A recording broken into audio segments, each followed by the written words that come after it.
r/ask Reddit. What's a rule that was implemented somewhere that massively backfired?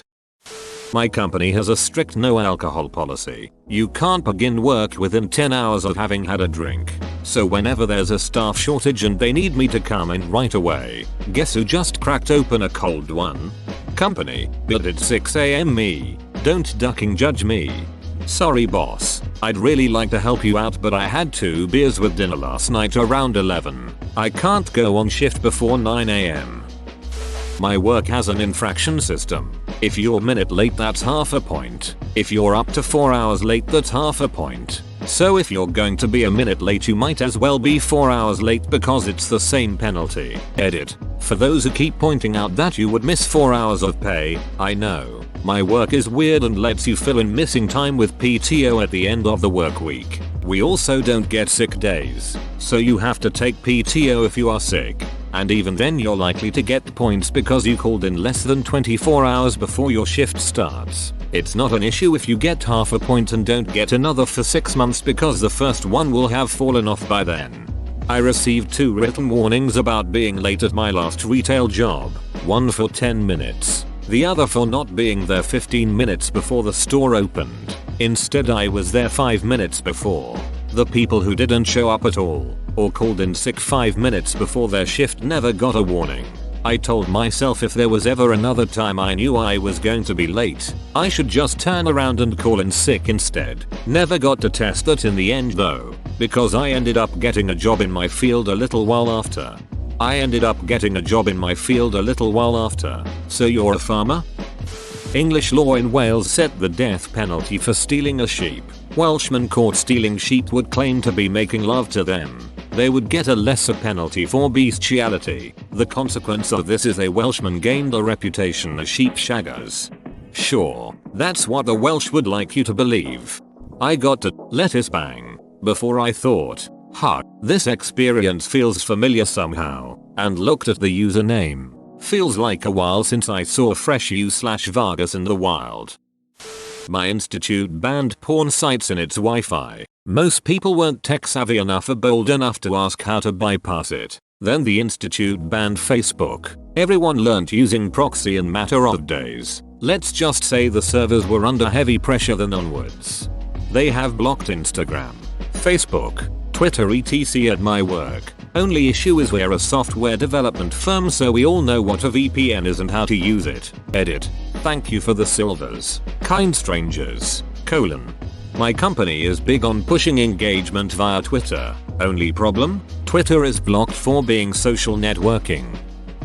A famous example from Freakonomics was when a daycare started charging a small fine for parents who picked up their children late, instead of resulting in more on-time arrivals. The new policy actually caused more late pickups. This is because the parents were originally worried that a late pickup would be a significant burden on the daycare employees. But because the fine was so small, only a few dollars, they decided that it must not be a big inconvenience for the daycare. I really like this one because, unlike many of the other examples in this thread, the outcome was totally unexpected. Increasing the cost of being late caused more people to be late. That seems to contradict basic laws of economics. But, of course, the twist being that guilt is a really powerful motivator that disappears if you allow people to pay to no longer feel guilty. Also, the infamous Barbados vs Grenada soccer match. The organizers of the 1994 Caribbean Tournament Cup had a rather odd change to the rules for extra time. If a game was still drawn at full time, it would go to extra time but the first goal scored would win. This is perfectly normal. The golden goal rule. What was different is that they ruled that winning this way would count as having won by 2 goals for the purpose of tournament qualification, instead of just 1. Barbados went into a match against Grenada needing 2 goals to qualify for the main tournament. If they lost, or won by only 1 goal, Grenada would qualify instead. Under the regular rule, this would mean that if the match went to extra time, there would basically be no point Barbados playing because even if they scored, they would only win by 1 goal, and not qualify. But the 2-point rule would motivate them to play on. Sound good? Well, you might be able to guess what happened. The match looked like it was about to end with Barbados 2-1 Grenada, a win for Barbados, but not the 2 goals they needed. So Barbados deliberately scored an own goal in the last few minutes of the match, making the score 2-2, hoping to trigger extra time and a chance to score the magic 2-value goal. The Grenada players quickly realized they could do the same, score an own goal to make the match 3-2 to Barbados, which would have Barbados winning by only 1 goal. So Grenada would qualify, but the Barbados players realized that too, and so they began to defend Grenada's goal. So for the last 7 minutes of the match, Grenada were trying to score a goal in either net, since scoring a goal against Barbados would give them 3-2 and they would win the match, and scoring in their own goal would make it 3-2 to Barbados, so they would lose the match but win the qualification, and Barbados were defending both. Amazingly, Barbados did actually manage to do so, successfully defending themselves while half of their team were defending Grenada's goal against Grenada, and then scored the golden goal in extra time and qualified. I'm really happy I scrolled down this far because this is funny as shit. Alcohol bans at college football games has led to increased intoxication problems because fans are loading up before going in the stadium. Universities love to duck up with alcohol-related things. My university decided to pull over campus buses on weekend nights and give out tickets to drunk passengers, as well as look out for walking drunks. The following month had more DUIs than the entire previous year. Everyone's excuse was they were scared to walk or take the bus, so they drove. So glad UT Austin got rid of that. They sell $5 tall boys outside the stadium, $8 inside. Lowered all their food and non-alcoholic drink prices this year too. I worked at Macy's one Christmas and found out the reason why you can never find anyone at the registers is because they don't allow employees to stand at the register because it's intimidating. I can't tell you how many times I gave up trying to purchase something there because I couldn't find anyone to ring me up. This so much. Like, I get the goal, but it's a whole lot more intimidating when I can't figure out how I'm expected to buy anything. JCPenney's did it even worse. They simultaneously implemented 2 policies, among others: get rid of registers so sales staff would check you out on the spot, and have employees wear plain clothes to seem more accessible. The result? Predictably, nobody could figure out how to check out. Edit. Added citation here. Edit 2. Duck. Fixed link. Last summer in Sweden, bus drivers in some counties started wearing shorts due to the heat wave. After being denied to continue doing so by management, they started wearing skirts instead. Dress code policies ban shorts, but not skirts. This happens a lot every summer in UK schools. Boys turn up in shorts, get told to go home because it's not allowed, so groups of them go in skirts because there isn't a rule about those. Normally gets printed in the local paper and sometimes picked up by bigger outlets. Gets the school some bad publicity and they usually change the rules to allow shorts. Really odd that lads can't wear shorts. They work just fine with a school uniform. Just William springs to mind. One of the high-rise blocks I have to maintain has a sign saying anything left here will be removed due to it being a fire risk. People just dump the shit there they don't want, like fridges and sofas, and by law we have to take it. Duck me right at it. I have no authority to put up cameras as they are council blocks and I'm a council worker that has zero help from management because quite frankly they don't give a shit because they don't have to remove it. Congrats British taxpayers. You pay me to remove pieces of shit flipping daily. I'm sorry for the shitty human beings on this earth. Where is this? Asking for a friend. Pretty sure you just provided a tip here. r/unethical life pro tips. https://en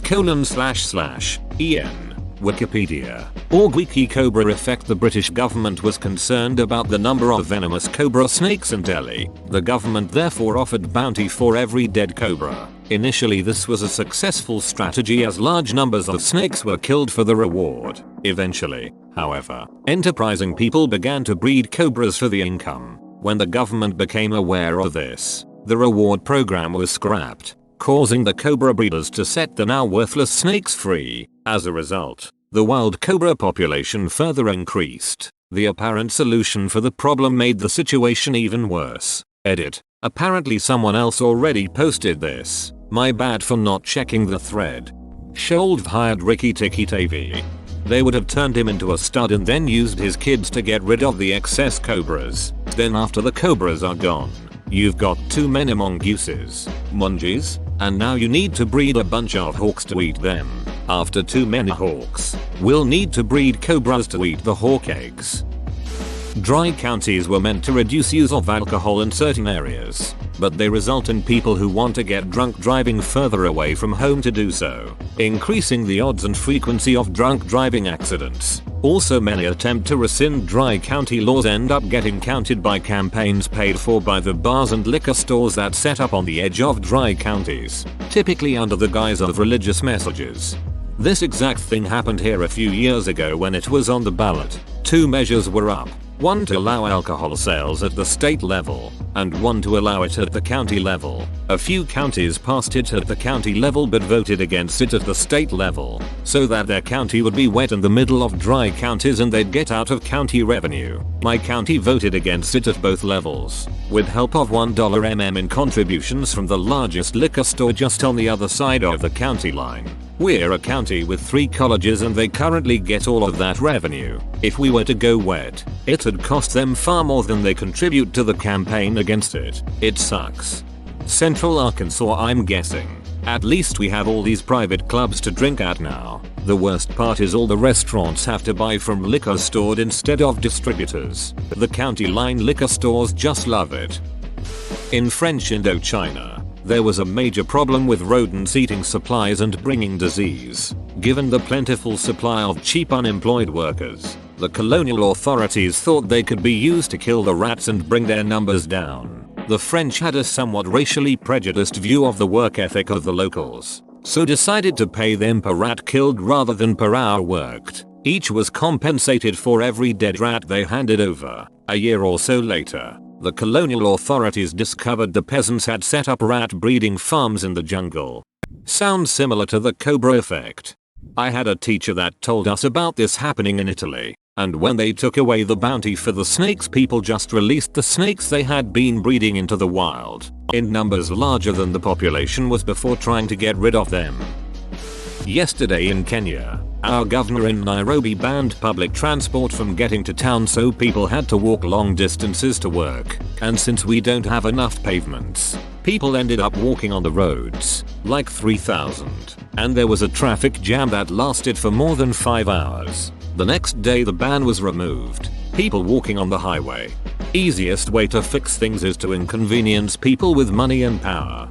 What was the goal of banning public transport? Washington state made it mandatory for schools to drop their room temperatures to save on electricity. The result? Teachers brought their own heaters into their offices and use of electricity increased. Not a law. By my school does this and have made it clear it costs $1,000/day to heat our building. But they drop the temp and it can be 50 degrees F. In the morning in my classroom, everyone has space heaters, which are illegal. Fire code, admin and maintenance freak out over it, but refuse to turn up the heat, as they sit in their separately heated offices at a comfortable temp. Get some GTX 480 in the school computers. They are cheap and generate tons of heat. Not sure if it is still the case as I graduated many years ago, but where I went to college, the hospitals had a thing where if someone came in with alcohol poisoning, and they were underage, then they'd also call the cops. So of course what happened was when underage kids really should have gone to the hospital, their friends wouldn't call an ambulance because of fear the cops would punish people. Luckily, while I was there weren't many deaths due to alcohol poisoning, but there were more than 0. Edit. For clarity, I wasn't saying the people calling would get punished by the cops. I was saying the person with alcohol poisoning would be punished, but people still didn't want to call for fear that their friend may get in legal trouble. My state, Michigan, has no consequence reporting and help. If you are underage and call yourself or have someone call for you, you won't be charged at all. If the cops are the ones to pick you up, it is your fault and you will be charged. Also, they changed underage drinking to a misdemeanor now versus a felony like how it used to be. Edit. Felony should be misdemeanor, and misdemeanor should be a civil infraction. I was always told that it would show up pretty easily for jobs, so I thought it was a felony. It was actually a misdemeanor. Wait, underage drinking used to be a felony? WTH.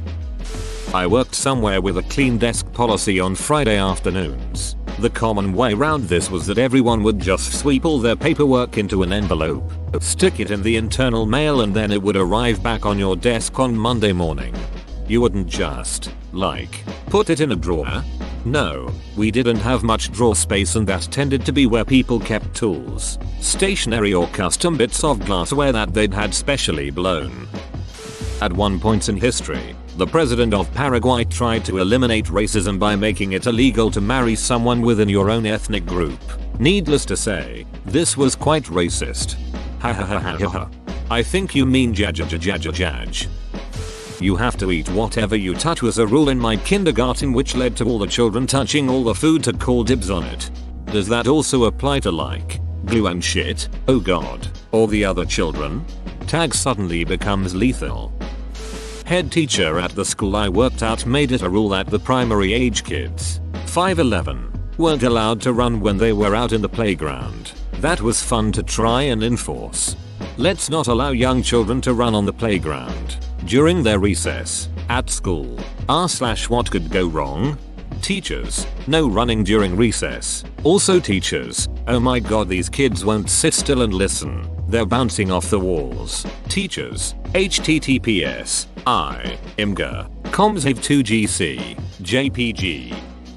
Air pollution became a big problem in late 80s early 90s Athens, mostly due to the number of old, heavily polluting cars on the roads. So the Greek government made a law where only cars with odd numbered final digits on their number plates, 1, 3, 5, 7 and 9 etc., could be driven on odd numbered days, 1st, 3rd, 5th etc., and only evenly numbered cars could drive on evenly numbered days. Sounds great, doesn't it? They'll halve the number of cars on their roads, right? Nope, they doubled it. Everyone bought one old, highly polluting car that had an odd numbered plate and another with an even numbered plate. Nobody could park and the air was worse than before. In Mexico City the exact same thing happened. It also made worse the traffic problem. Mexico City and my city are 2 hours driving away, but if you try to exit the city around 5 PM, you are expecting to be 6-8 hours stuck. Middle school wanted to create a trash-free environment, so they removed the trash cans from the parking lots, halls, and cafeteria. Then just told the kids to toss your trash when you get home, or in a classroom the amount of litter skyrocketed overnight. After a week or so they brought back the cans. That's dumb as hell. For the inverse of this policy, Walt Disney started to study the way people acted throughout the park and found that a trash can every 30 feet dramatically reduces littering. Edit. Damn. My first blow up comment. What shall I do with all of my newfound karma now? A hotel I used to work for decided they were having an alcohol-free holiday party. This didn't sit well with the people who'd been working there for years and were accustomed to a full bar at the party. The staff parking lot ended up being full of people drinking in their cars trying to get a good buzz to carry them through the party, and most people ended up getting way drunker than they would have, so the party was a shit show. Friend had a non-alcohol wedding. Nearly everyone took ecstasy instead. Complete opposite of the sober event the parents wanted. I'm having trouble imagining the type of couple who would have a sober wedding, but all their friends would do ecstasy at their wedding. The previous school I worked at decided that all shirts needed to have the school name or emblem, which was a fancy letter E, on them to be dress code appropriate. That's all the handbook said. No clarification on how the name or emblem was designed or the color, or if it had to be permanently affixed to the clothing. The students hated the policy and, being in high school, looked for any loophole possible. They found one due to the lack of clarity of the handbook policy. The kids would make paper E's and pin them to their shirts. Thus, they could wear whatever they wanted, and by pinning the E to the shirt, were still dress code compliant. I thought it was pretty genius. The administration did not. There's never been a time in school where I thought, gee, administrators are doing such a favor for us. Edit. Thanks for the upvotes. In my experience, administrators were always the big bads behind ridiculous rules, eliminating responsibility and not allowing kids to be themselves. For example, no trading cards, no tech decks, no Gamma Boys, no rough housing, no Red Rover, uniforms. High school students were wearing inappropriate shirts. Not grade schoolers, but whole school district implemented them anyway. No jackets in class unless they were school branded. No selling of snacks gum to other students, etc. Porn being banned on Tumblr Reddit. Thanks Tumblr for the free internet points. Considering the timing, kinda feels like this thread was made in light of that.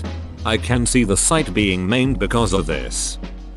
Worked for a warehouse 4 days a week, 11 am 9:30 pm Monday to Thursday. They reiterated many times during the interview process that overtime was optional. My first day my supervisor told me that overtime is indeed optional, but if you don't stay for overtime then everybody else has to stay even later. So if you do leave on time, don't come back. Whatever. I didn't mind the extra hours too much, although a 5-hour shift is already long, but the bonus was that we could go early if all the orders were done. As you can imagine, the good workers busted their ass from start to finish cutting as many corners, good and bad ones, as they could in order to get out early. Normally this ended up with us being able to leave around 15 minutes early, or on a really good day where the stars aligned, everybody showed up. We could leave as early as 7:30 or 8. However, leaving that early only happened once or twice a year at most. Overtime was every week. Every single Monday we would work until 2 am. 11 am to 2 am isn't ideal when you have no idea when you're off. At around 7 pm we'd start to get an idea if we're in for another hour or another 6. One of the genius new hires mentioned to the boss in the office how he was hoping to get out by 6. Oh good. Apparently the boss was thinking us leaving early was a common occurrence now and decided that nobody was going to be leaving early anymore. Sweep or dust or whatever. But nobody leaves until 9:30. All of a sudden we were late every single day without fail. Why? We were working our asses off to get out early but failing every day and ending up on time, or still late, by taking away our ability to leave early. Everybody gave up working hard. Slow down. We've got another hour left anyways. I'm not sweeping. Went from about 45 hours a week to 55. 13 hours every day. Nobody ever left early anymore. But nobody left on time either. Losses for everybody involved because the boss didn't realize that just leaving early for 2 days out of a year actually gave us the daily motivation to work our asses off the other 360. TL. Dr. Boss put a stop to leaving early. No incentive to work our asses off anymore means paying overtime every day. I'm glad you were getting paid overtime. I was worried about that until the end. The whole mandatory voluntary aspect is bullshit though. Hate that nonsense. Wouldn't it be in management's best interest to not have people working over 40 hours in a week? Edit, since I got a lot of responses about benefits and training, etc. I meant in this specific case where it's clearly not necessary to have the 10-hour day every day, especially when some days could go more than 10 hours. It'd feel like they could save on overtime by trying to keep as close to 40 hours as possible. Catholic school. This school started out not having a problem with Harry Potter. Library had every available book at the time. Not all were even written yet. Some paranoid parent cried Satanism and witchcraft, so the school banned Harry Potter. Suddenly Harry Potter books are an underground commodity. The school had a black market trade for new and used Harry Potter books, and things only got worse when expulsion was threatened for being caught with one. A new Harry Potter book was worth its weight in gold. Finally the school had to go all the way to the bishop about the Harry Potter books, and he said nah, the books don't really teach Satanism. What's all this about a black market book trade? So the school lifted the ban and told the parents to cool it. Doesn't this kind of happen in one of the Harry Potter books when Umbridge bans the issue of the Quibbler where Harry told the truth about Voldemort returning? Suddenly everyone had to get their hands on it and read it because it was prohibited? It's called the Streisand Effect, and it applies to anything that is banned, hidden, removed, or censored. The act of banning it often publicizes the banned material and motivates people to seek it out. https://en Wikipedia .org/wiki Streisand Effect. The military used to have a 2-beer lunch rule. They never specified the size of the beers. Walmart used to have a similar rule. 1 drink on lunch with no specification what a drink consisted of. 1 beer, 1 shot, 1 bottle, Das Boot filled with Hennessy. I worked at a contract agency that works with child protective services. CPS policy is to never tell the parent who called CPS on them, but my agency's policy was to always inform the primary caretaker if one of our social workers called it in. Obviously, this irrevocably destroyed our rapport with our clients. Imagine telling a parent you called CPS on them only to knock on their door the next week to listen to their concerns. The agency made a shat out of us, and all potential for case progression was out the door. Stupidest rule, if you ask me. Whoa, you made it to the end? You're a ducking beast. I'll cut you a deal. Smash like and subscribe for more curated content, bruh. It's free and that's a great price.